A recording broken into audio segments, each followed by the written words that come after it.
Hey, true believers. Chris Mack coming at you with Suicide Squad #1. This is from May 1987, and this was actually a really good issue. John Ostrander's writing and the art team, which we will get to here in a second, do a good job of introducing you to the characters and kind of setting the pace of what we're going to be expecting in this series. Though there is one thing that kind of chapped my butt about it, but let's go ahead and dive into what I'm talking about so y'all aren't just looking at a cover going, what's he ranting about? So this is called Trial by Blood, and we just see this airport. It's kind of this, get like a medium shot with the, another establishing shot. Like you call that kind of a wide shot, but usually a wide shot's like pulled back further. So either way. But we see that Air Force One is landing at this airport. We see stuff like, air flight to Gotham now boarding, blah, blah, blah, blah, blah. And we just see this guy standing here kind of right in the middle of everyone. Everyone has to kind of move around him, as you can kind of see how they're giving him a wide berth here. So we see that this guy is actually large and in charge. Now, what I do really appreciate is how they pace this with the art without, not showing but not telling. So you just see this guy standing here. Again, we focus on him. And why this is happening, we see John Ostrander, writer. Luke McDonald, penciler. Carl Kess, inker. Todd Klein, letterer. Carl Gafford, colorist. And then we see him we see the plane getting ready for its landing operations. And once it hits the tarmac, we see this guy go, now. And then we just break into a cacophony of madness and murder and mayhem. And as you can see, there's not dialogue really bogging this down. We just kind of get out of my way, and we see onomatopoeias of destruction, boom. We see all these other villains. This guy's like, what, the devil? Not devil, Jin. Or Dijin, I forget how to pronounce that. I believe the D is silent. But it's just all this chaos. And we see the mayor or the governor? No, wait. I think it's the mayor of whomever this town's supposed to be. But nonetheless, just violence, anarchy. And then you see him kind of teleport onto the tarmac and is able to tear this plane apart. And then as quick as it happens, slowly, just as quickly fades away, and we just see the aftermath here. And you just, when you're looking at each panel individually in its entirety, which I really highly suggest you all pick up a copy of this book, it's like watching a John Wick movie. You're exhausted after the action scenes because it's just like bam, bam, bam, bam, bam, and it's good stuff, but you're just kind of like, I'm tired now. And the wake that these guys leave, you're just like, why would you want to hurt innocent people like this? Now, what I do like, let me find it here, is there's something that you learn about this airport. I don't want to give away everything, but remember how I said you kind of see a medium shot, but see how when we pull out from this airport, it's just nothing, like no other industrialness. Like I usually know an airport's on the outskirts of town, but there's usually some sort of other industrial going on. But as you can see here, it's clearly just isolation. Why? Read the book. Now, what I like is this next panel I'm going to show you is the first appearance of Belle Reve Prison, which is in Louisiana, which is the home of the Suicide Squad. So this is its first appearance, and the way the art team just puts this together, you kind of see how you get not so much of an upward angle, but it feels like it to make this prison look large and in charge and demands your attention. And then just adding the red, the raindrops, and just a little bit of the Louisiana swamp there, just really adds to this kind of gloomy feeling. Even though this place stands and has a demanding presence, it's still gloomy and depressing, because what prison is cheery? You know what I mean? None of them are like a Club Med or anything like that. So we come to find out that Vicky Vale is doing a interview on the place. And so she's asking the warden all these questions. about why would you do this, what are the ethics of it, and why Louisiana, etc., so forth. And what the warden does, he shows kind of how they keep these villains in place, whether they have to hold them for transport or for long-term incarceration. So this is Parasite, which does not look like Parasite. I'm wondering... Okay, back it up real quick.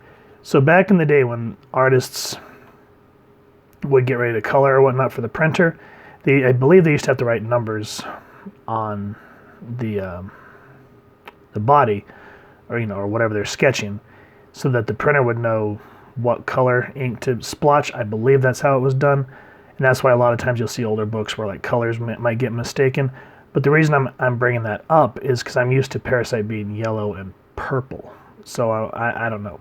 It says to read Firestorm 58 through 59 to see how this led to him being in Belle Reve.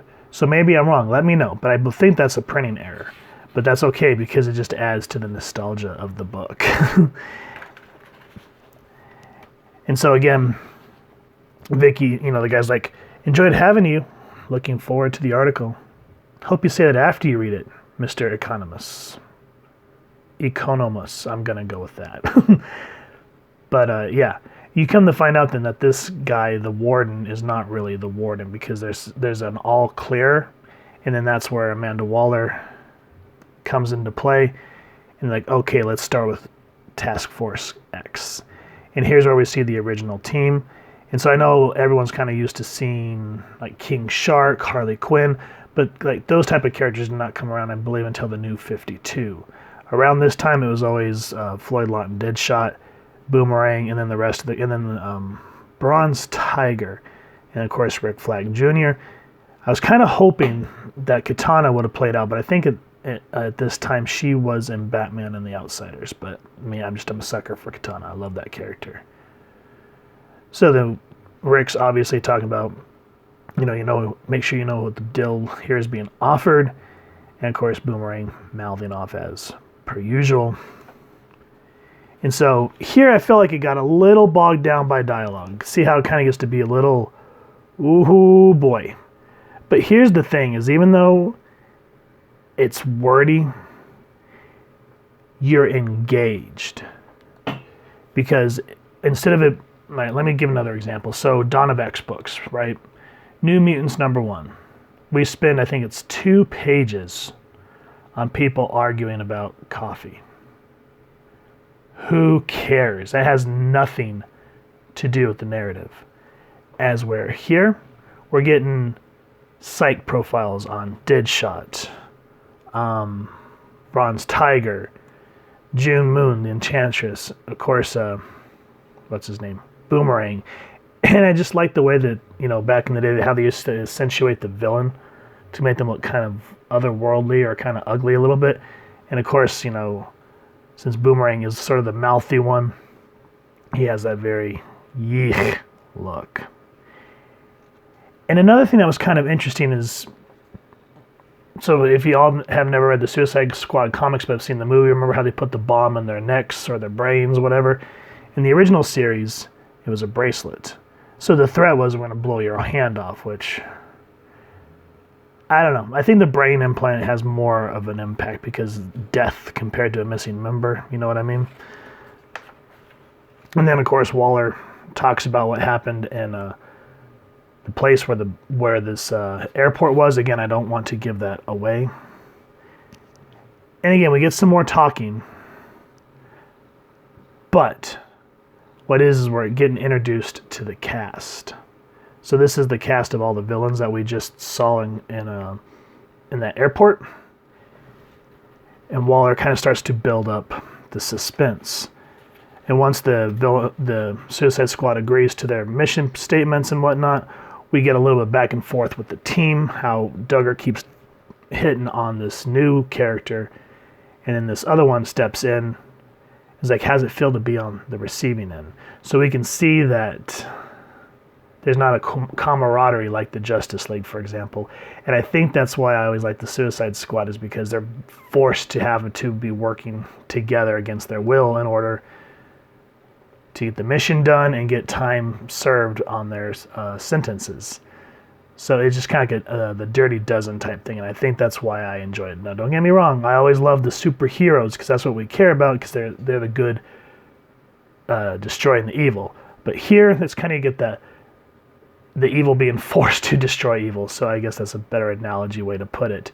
So nonetheless, each iteration of Suicide Squad that I've read, there's always good stuff to be had. And John Ostrander was always one of my favorite writers from back in the day, and I can't wait to get into some more Suicide Squad books. I want to give a shout out to my buddy Isaac, who hooked me up with this issue. Appreciate it, man. Got a couple more coming, and I can't wait to go over those. But I wanted to at least introduce y'all to one of the first Suicide Squad comics that sort of helped kick off the Suicide Squad team in the DCEU.